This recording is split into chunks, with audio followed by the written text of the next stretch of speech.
during the Nigerian-Biafran War that started in 1967, a woman told me a story about her elderly father. It was early in the war, and they were in their Biafran hometown, feeling relatively safe because the war seemed far away.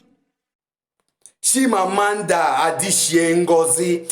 Oh, you know, say now you be the best writer, best author for the whole world. Best, see, make una just watch it. Make una say I don't talk too much. Make una watch am. Make una watch. Make una see the way this our writer, #1 writer in the world now. As I tell you, nobody they collect am with her now. Just watch this video and see what they tell you. Watch this video, share am for make sure so you go viral. Share am. During the Nigerian-Biafran War that started in 1967, a woman told me a story about her elderly father. It was early in the war, and they were in their Biafran hometown, feeling relatively safe because the war seemed far away.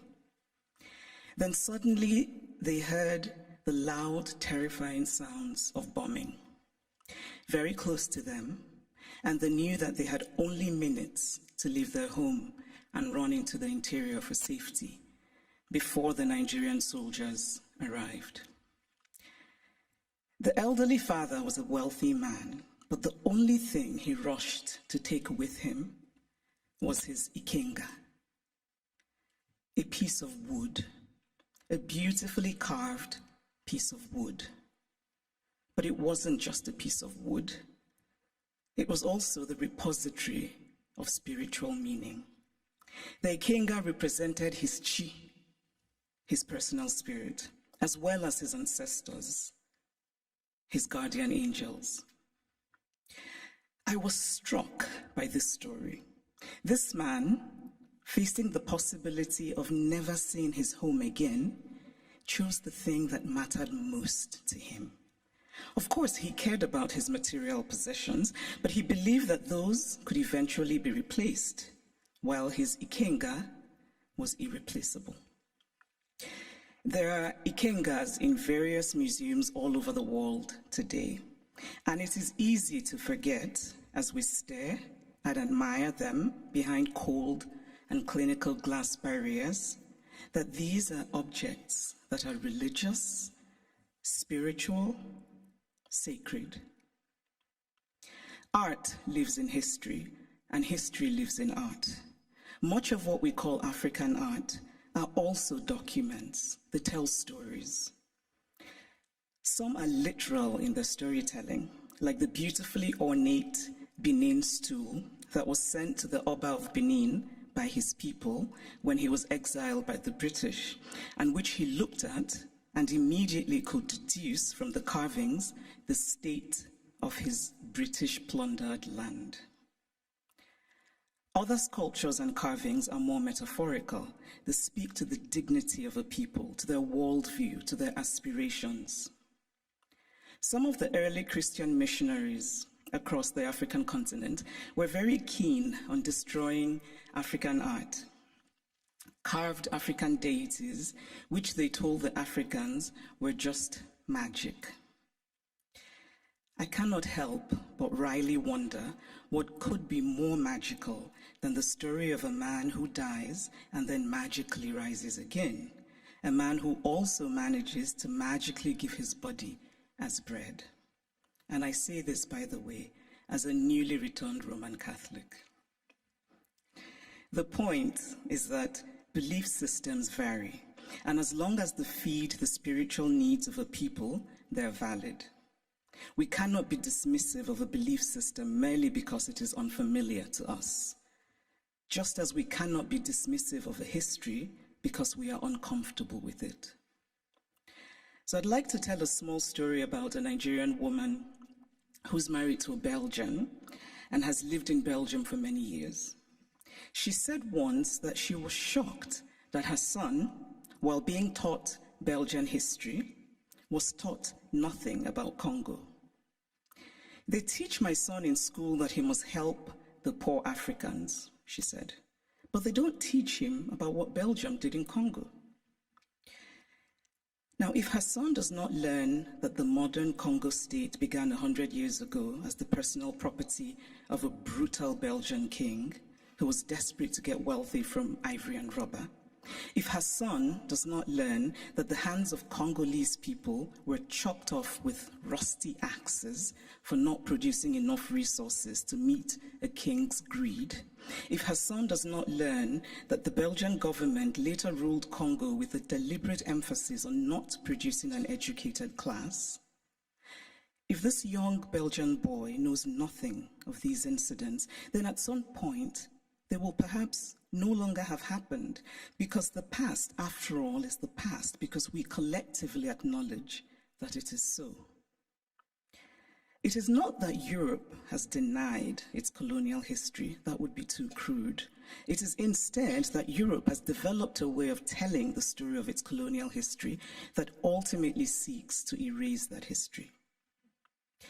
The former French Prime Minister, Nicolas Sarkozy, gave a now infamous speech in Senegal, in which he said, "I have not come to deny mistakes or crimes. Mistakes were made and crimes committed, but no one can ask of the generations of today to expiate this crime perpetrated by past generations." This is central to the story that Europe tells itself about its colonial history. It is a story that basically says, yes, colonialism happened, but.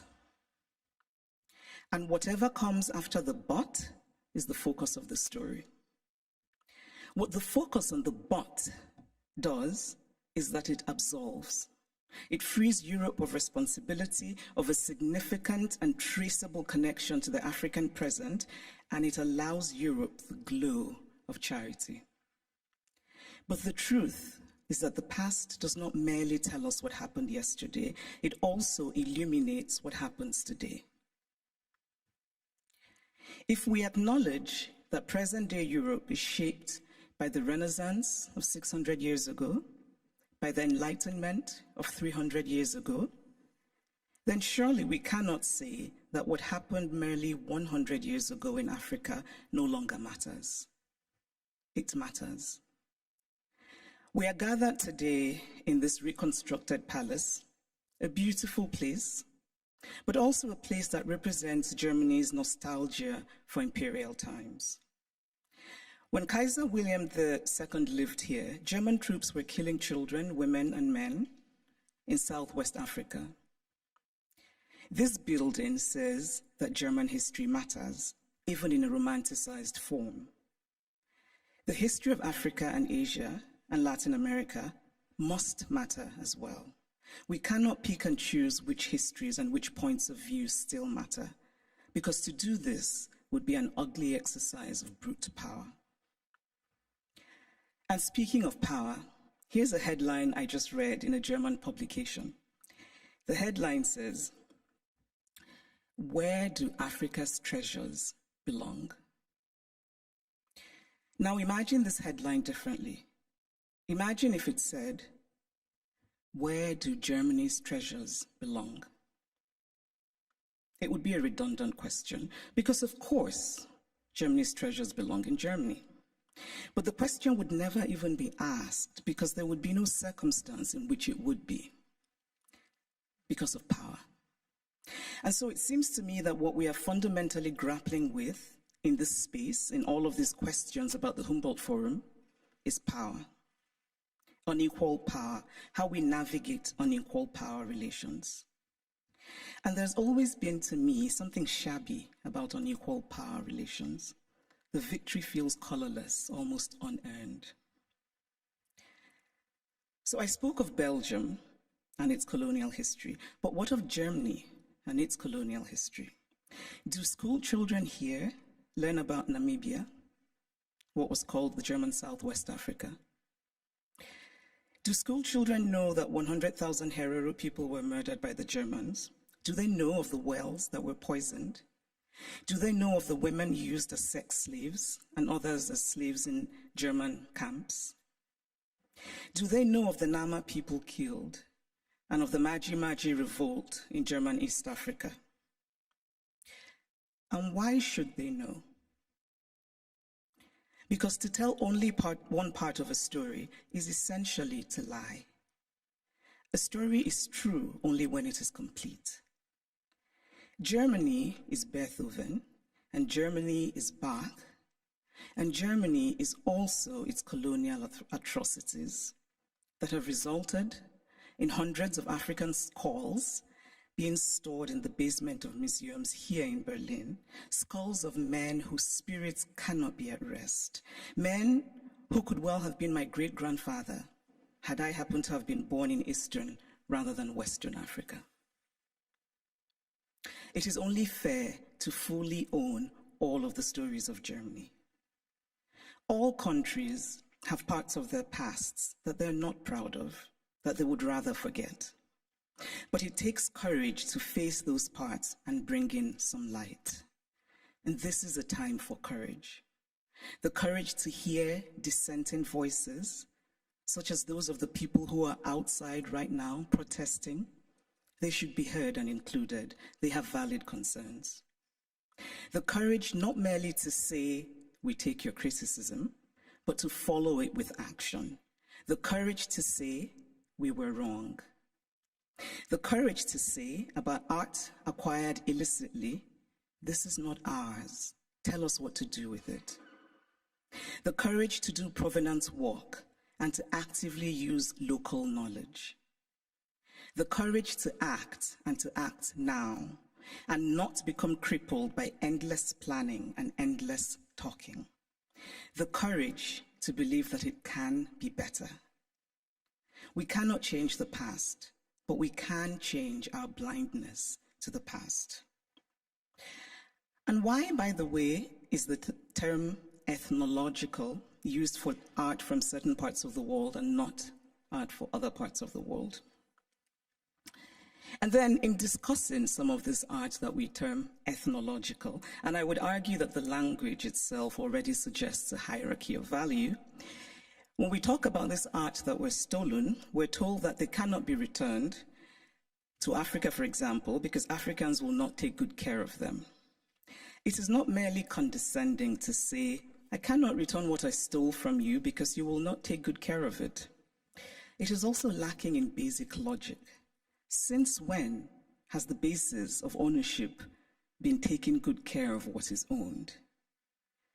This position is paternalistic arrogance of the most stunning sort. It does not matter whether Africans or Asians or Latin Americans can take care of the art stolen from them. What matters is that it is theirs. The brilliant Nigerian artist Victor Hikameno put it much better than I could, and in very Nigerian terms. He says, if I come and steal your wrapper, and I say I won't give you back your wrapper, because you will not take